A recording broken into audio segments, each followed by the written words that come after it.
Okay, I want to just review the processing of the gust data and also mention what to do if you have too many of one class and very few of another class. So in this case, we're talking about the class being the gust. We're trying to predict gust and what to do, or one technique to follow uh, if you have, for example, many no gusts and only a few cases of gusts, or vice versa, many uh, gusts and only a few cases of no gusts. Generally speaking, it's not a good idea to have a heavy imbalance in the data like that in terms of the class variable. So there's something you can do. It's called synthetic. There's other techniques, but one that you can use is synthetic minority oversampling technique, and you can look this up and find out the pros and cons of it. I'll just show you how to do it now. So I'm going to start with the data just coming directly from the website. So it's in this format, and just review what to do here as well. So first thing I want to do is change these things here to zeros. So I'm going to do it this way. I'm just going to do replace these things with 0. Okay, so it's did that. Okay, next thing I'm going to do is change these to 0, 1, or maybe 0, 1, 2. Now, if you're going to do other than 0, 1, which is probably a good idea to do other than 0, 1, because what you might want to do is, say, make a grade of 5 levels of gust. So 0, 1, 2, 3, 4. 4 being a very strong gust. In that case, what I suggest is, let me just show you what you could do. Well, um, okay, I'll show you what to do here as well. I'm actually not going to use this time, but let's say you wanted to do this. You could do it. I suggest that you do it like this. Um, what I'm going to do is I'm going to find the mean gust speed, and then I'm going to find the standard deviation for the gust speeds, and I'm going to say go from, suppose the mean was 30 and the standard deviation was 10, then I might go, say, from 0 to 15 would be like or let's say from 0 to 10, maybe 10, would be a 0. I'd call that 0. Maybe that's too wide a range for 0, but I'll call that 0. And then say from 10 to 30, I'll call that a 1. And then from 30 to, I don't know, 40 or something. But I'm going to use the standard deviation as a kind of measure of how big to make these intervals. But what I want to do is use that, but I don't want to take the mean of everything, because in this data there's a lot of zeros. And if I take the mean of everything, including all those zeros, it's going to be very low, the mean. So what I'm going to do, what I'd like to do, is take the mean of the non-zero values. And one way to do that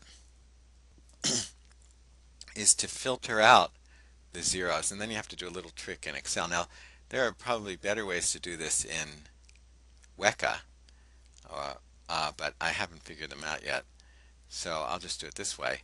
So what I'm going to do is use filtering. So I'm going to click up here on filter. Let's see, does that work? Filter? No. Have to undo that. Have to select these. Then do filter and filter. Okay, now I'm going to go here and not the zeros. Okay, so like that. Now I have the non-zero values. Now what I want to do is, I think, I'm gonna hit the top cell there, hit the Control and Shift key, and then the down arrow, and select the entire set here. Then you have to use something, where is it? Here, I use this one, Go to Special. And this brings up this dialog box, and you can go to visible cells only. Because if I copy this right now, before I do this visible cells only, I'm still actually copying the zeros, I believe, and I don't want them.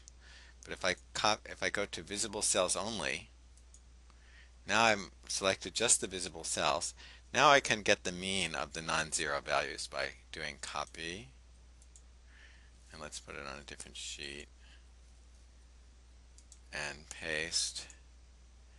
And then I'm going to use, let's see,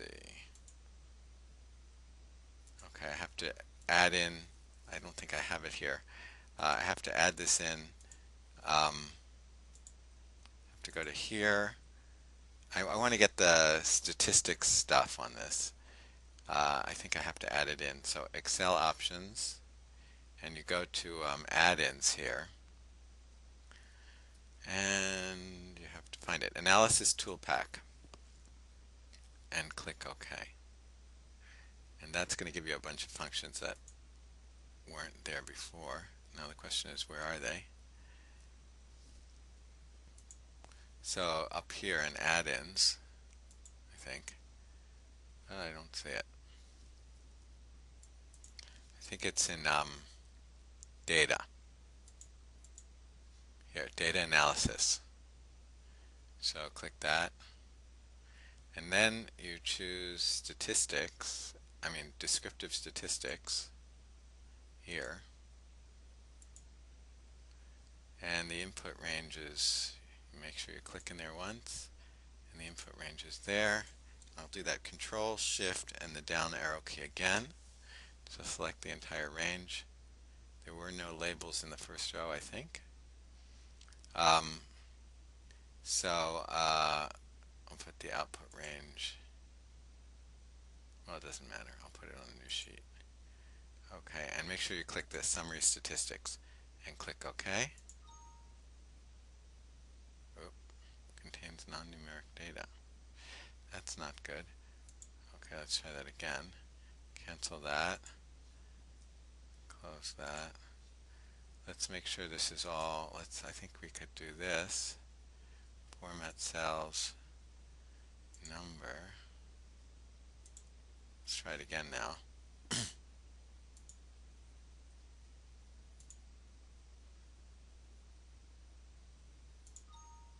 No.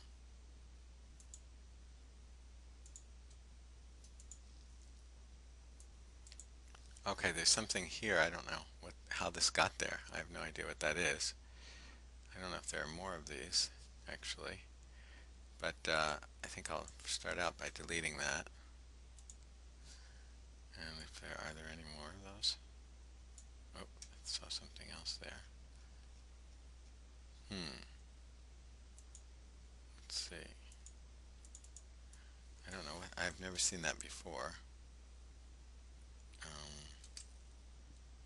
Let's delete that. I just copied it. I'll delete it. Let's see if there's any more. Let's find if there's any more. Find. No. Okay, maybe it won't. Maybe it'll work now. So let's try this again. Okay, and go back to data and data analysis. By the way, that wouldn't have been there if you didn't do the add-in. And that. And that. Okay, so now it worked. So I don't know what that was, but anyway, it doesn't really matter. So the mean of the non-zero data is 17, and the standard deviation is 6.2. So I'm going to use that. So I'm going to make ranges something like this. Say I'm gonna go, I mean, actually, I'll just show you how to do it, but I'm actually not gonna use this now. But I'd say from 0 to, I don't know, I could do from 0 to 6 or 7, but that's gonna be a little bit too many, too small, I think, because that's gonna give you, yeah. I'll do like 1.5 standard deviations. So let's say 10. So from 0 to 10, and well, whatever. From 0 to 10, from 10 to 20, 20 to 30. So that's 4, and anything above 30 maybe would be a 5. Wait, no, sorry. This is 1, 2, 3, oh, 40, and anything above 40 would be the maximum. So you'd have an interval here, an interval here, an interval here. So now you can go back to the data set with having made this decision about your uh, bin widths. Um, you could go back to here. Let's, by the way, we have to unfilter this, or actually just turn off the filter like that.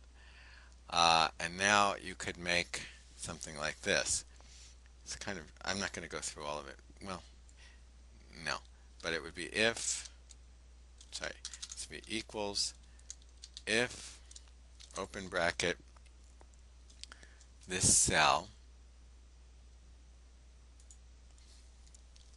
is less than 10, comma 0. That means make it a 0, and then comma else, and then if again, an open bracket, if this cell is less than, whoops, less than 20, comma, make it a 1, comma, and then you have to do another if, and you have to keep doing this. If, so I'm not going to do it right now because I'm not going to use this scheme, but it would be a good idea to test it.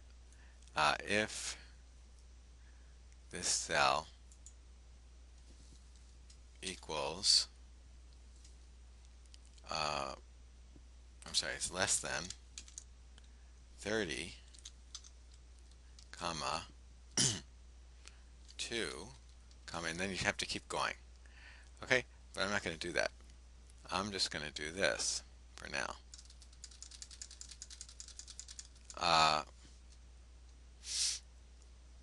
If this cell is equal to 0, comma, 0, else 1. So I'm just going to make it 0, 1 data. But, okay. And then I'll copy this down, all the way down, this formula.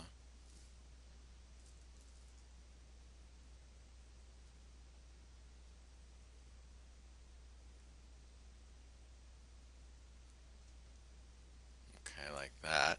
So now I have 0, 1 data. Change to 0, change to 0, 1, or 0, 1, 2, and so on. Okay. Now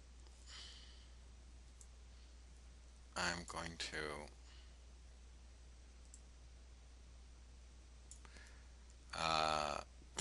what's next?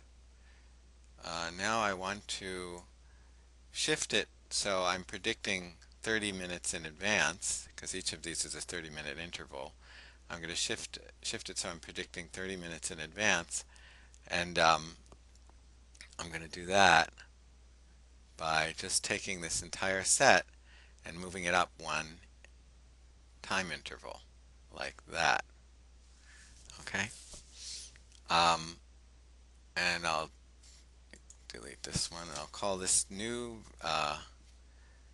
variable, I'll call it now plus 30, or I'll call it, no, I think I'll call it gust 0, 1 plus 30. Gust 0, 1 plus 30. Okay. And Okay, so, and I think I should, um, one thing I should do is delete the last row because it's empty. This value is gone now. So here, delete that, and then go back, and now I have that, and I'm going to delete this row, this column. I'll delete that. Like, oops, that was a mistake. I meant to do this first. Copy the whole thing, right click, copy, and paste special, and paste the values because I have formulas in there. If I delete the column before it, all the formulas were dependent on that column, so we got an error. So I want to paste just the values. Okay, now it should be okay. Now I can delete this. Okay, like that. And now I want to save this as a CSV file, like this. Save as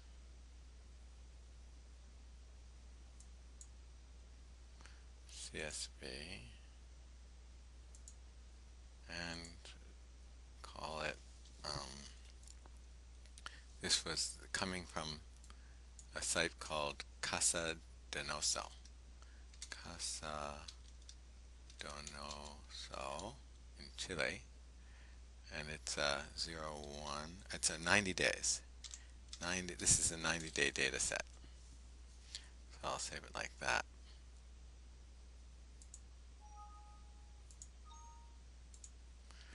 Okay, now I have that. Hopefully that's okay. And everything else I think is okay. Yeah. Actually, also I don't really want this, um, I don't really want the time in there. I don't really want this, so I really want to split this up. I'd like this. I'm sorry, I don't want the date in, but I want the time in there. I think the time is a relevant variable, but the date is not a relevant variable. So I really want to split this up, and I forget how to do that. I think you can do that by text to columns, maybe, and delimited. Does this work? Space. Because it has AM and PM. Not so great. Let me cancel, finish that. Cancel. Oh, does it really have AM, PM? No. Wonder where that came from. Let's try that again. Text to columns. Somehow there's an AM, PM there, but maybe it doesn't matter. Delimited, and next, and finish. No. I need to add some cells in here first. Let's see, do I do it here? Yeah. And one more. Maybe that will be okay. Let's try it again.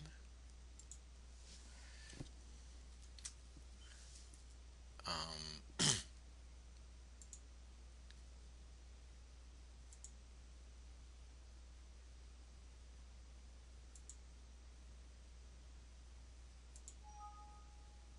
hope this is okay. Let's see what happens.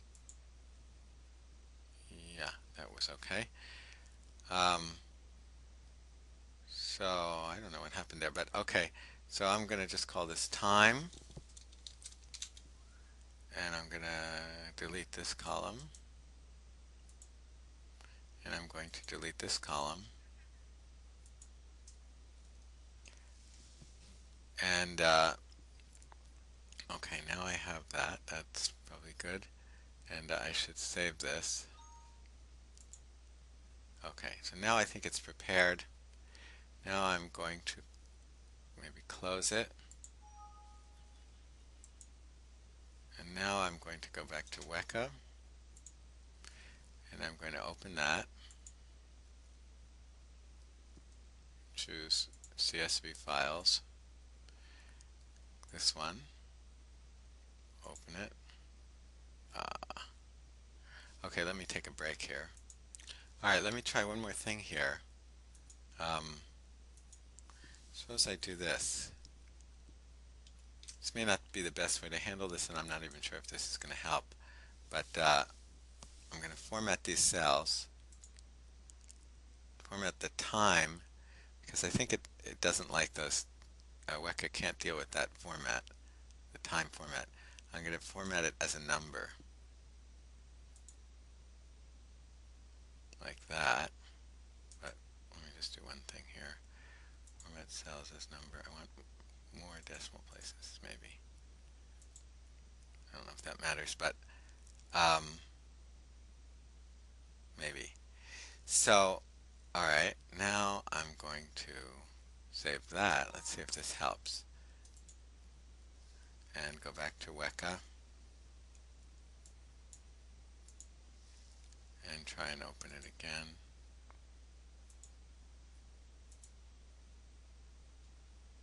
Seems to work now. Okay, so the next thing is I want to make it this variable. I want to make this variable nominal.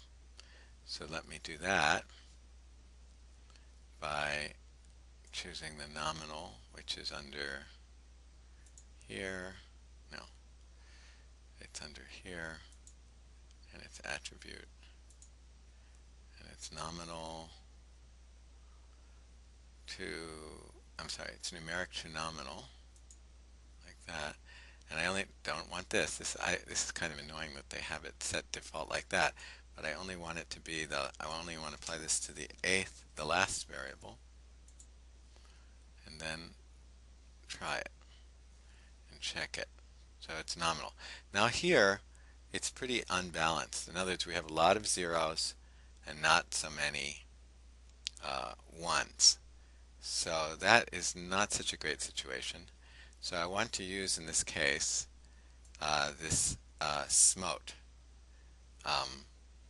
synthetic minority oversampling technique. Please look that up. There's actually a reference in Weka for it, but you can just look it up on the internet. And so let's try that. Let's try.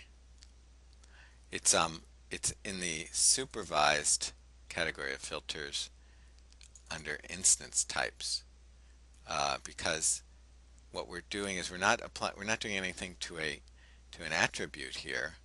We're worried about the instances. There aren't enough instances of one type or another. There aren't enough of these type. So that's where it's located. So let's go to that and go to supervised instance Smote. And here it is. And if you just leave the class value as 0,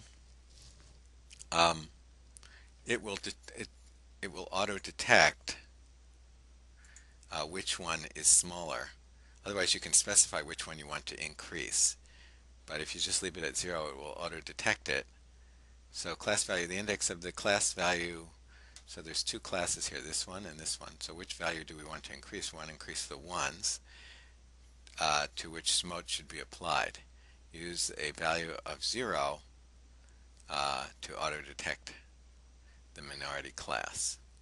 Okay, so we'll do that. So that's okay the way it is. And then apply it, and then hopefully this will rise up somewhat. So let's apply it.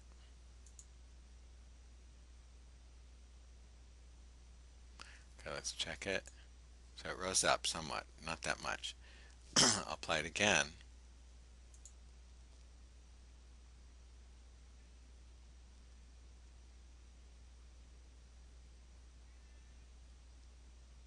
Now you should read about the pros and cons of doing this. But generally speaking, it's not good to have a strong imbalance. Now it's pretty balanced. So I'll leave it as it is. And now I'll just save this, because Weka likes our files better. I think it's better to save the results as an R file. So I'll do that. Okay, and now I can go ahead and do some regular testing.